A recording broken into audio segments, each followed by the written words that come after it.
Hi there, welcome to Taff's Tutorials. I'm Taff. We're going to do something a little more complex today. We're going to take a photograph of my lovely dog Lola, as you see on your screens. We're going to remove her environment, her background, and we're going to just create a new funky backdrop to put her in.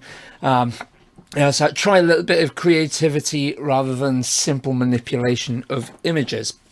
So the first thing to make sure is that you have your layer panel open down here on the right hand corner of the screen. If you don't see this there, then click on this little triangle or even up here and it will show you a menu where you can add a tab, and here at the top you've got layers, and that will open this layer tab.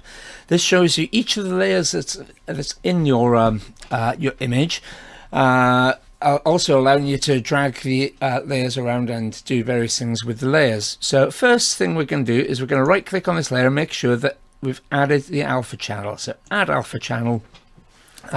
This means that if I take the erase tool here and erase bits, you can see that it's erasing the background, and through there it's not going white or black as the foreground background would be. It's a transparency, but we don't want that right now. We just want to make sure that so that you've got your layers tab open. So we're going to duplicate this layer because it's always a good idea to not work on your original layer. It's always best to keep the original layer open on its own so that you've got something else to work from. Down here there's a little icon for creating a duplicate of the layer, or you can right click on the layer in the layer panel and we can go duplicate layer. Now if I erase here, you won't see anything else because we've got both layers viewing. If I click that little eye on the back layer, you can see where it's been deleted. So let's Control and Z to undo that. Control and Z even. Right, so we'll click that eye to remove the background layer, and we're going to select the foreground select tool. I've got it already selected. Here you have a little toolbox. So if you right click on each one, you've got the multiple tools. Or if you go up to tools in the top menu, selection tools, foreground select. Right, so Control and scroll my mouse wheel to move in.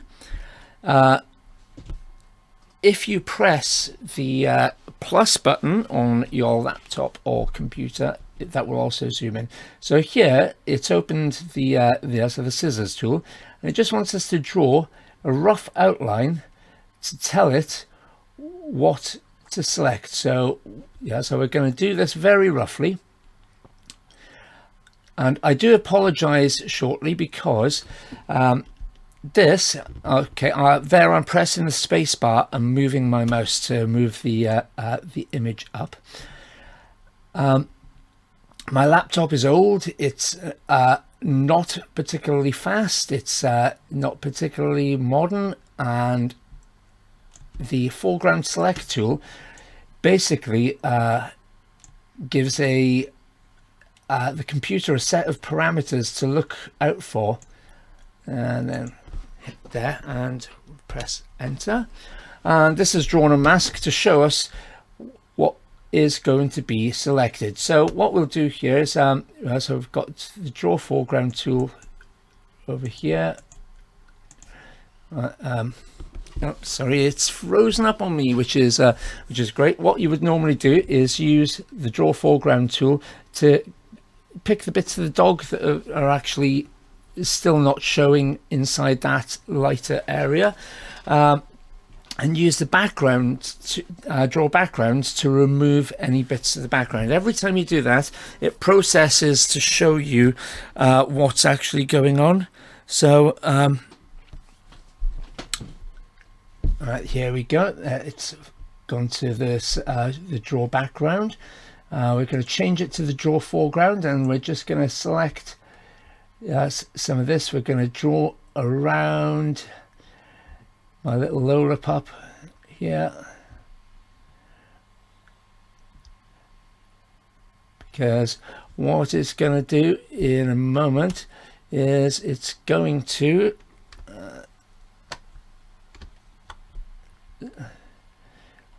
we'll just join that up there, move that down, control in. Like I say, unfortunately, because my laptop is quite old, it's not that great for using the foreground select tool. This is the reason why this is going to take a little longer than most of my videos. So select around there. It's really just to try and get as much as you can kind of drawn in and leave as much background out. Over here on the left hand side you have your tool selections. We can change the width of the stroke, so if I were to if I wanted to set to make a large set drawing and make sure that that she's all covered in, I can max max that out and go like this. As you can see, it's changed the brush stroke size so that it's taken very little to actually cover the entire dog. Or if you want to go and zoom right in to do the finest of fine details, we can turn the stroke width right down and literally go in and select individual hairs and so on. But as this is just to show you, I'll give you a rough idea of how you can do it. This is going to be, let's not turn the feathering up. So the feathering that you see there, that is literally feathering the edge of the dog so that it's not such a sharp end. So we'll make her a little bit tidier. Right, now that'll do to just to show you how we go about things. If we now hit enter, you can see that it's computing. So unfortunately, this does mean waiting a fair bit of time with my computer. It'll create a selection around my dog, and if we select the tool again, it will then, there we go. So that's my dog selected. It's not as good as I would like because I haven't spent the time going around the individual hairs and so on, but if you spend more time you get a better job. If you don't want to spend more time, put a little bit of feathering on and that will give a more blended kind of background. So if we press shift and I, control and I, that inverts the selection. You can see up here I've got this little red dot on a tab selected. So if I move over, there's my fonts and so on. This shows me what is selected and so on. So the white area is selected, the black area isn't. So if I click delete, you'll see the background is gone and there's my Lola pup. And if I click on here, that'll bring back the background from behind.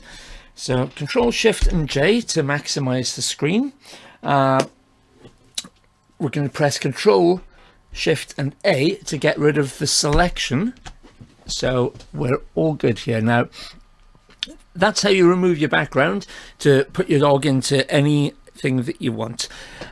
Here we're going to add a new layer and we're going to call this background. If you want to give it a color, you can give it a color. So we'll just pick yellow for just for the sake of it. We're going to turn Lola off for a moment. So what we're going to do now is we're going to go to filters.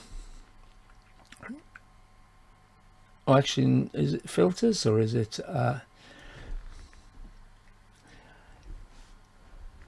colors? Excuse me getting lost for a moment, but yeah, I'm not an expert on this. I'm really just like you. With starting out on this.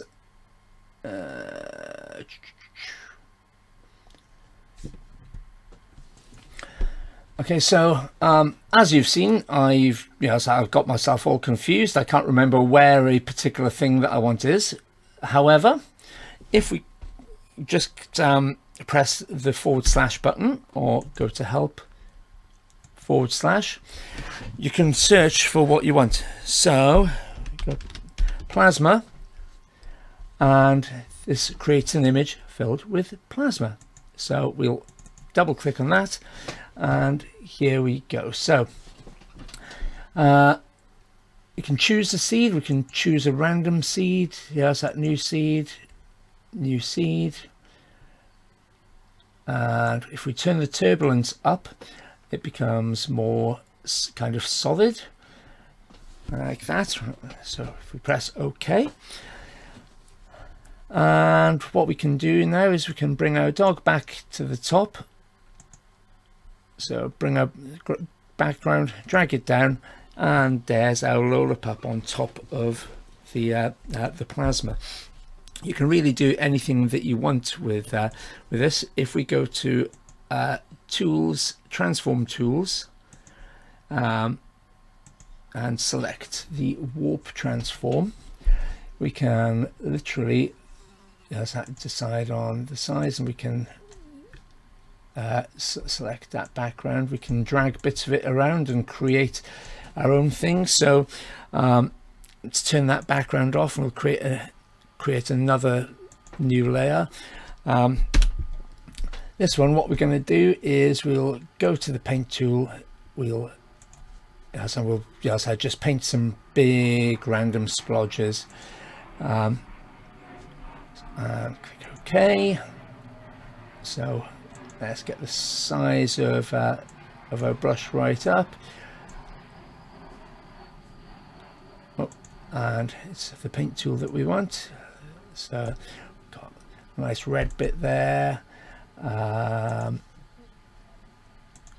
We'll choose a green bit here, and so we'll just kind of put some some absolutely random colors in, and blue. There we go. So click OK. Now if we go back to the warp tool, when we drag the edges out, it drags them off like like you're trying to pull the area out. We can turn the hardness up on that and actually have it go further and more, like so. Like I say, so how you deal with this, do this, is entirely up to you. But so if we go to our dog and right click, go alpha to selection, this will select everything around our dog. So we can then add a new layer, and we'll call this color screen, because we'll go with the plasma background that we had before. Go to the color picker, and let's turn the radius up, and then so if we want a really big radius, and we'll select that. This gives us the color of the square that you see on the screen there. So in the new layer, we'll select that layer, and if we drag and drop that color in, that colors in the area that we want. And then if we go to the layer mode and soft light, this actually gives her a sheen that looks more like the background. So if we remove the marching ants, it looks like she more belongs where you've put her, because so you've done a little bit of color matching. It's given her a bit of a light over the top that that adds the combined colors of the background. I hope this helps teach you some techniques, and if you have any questions, if you want any particular videos, give me a shout.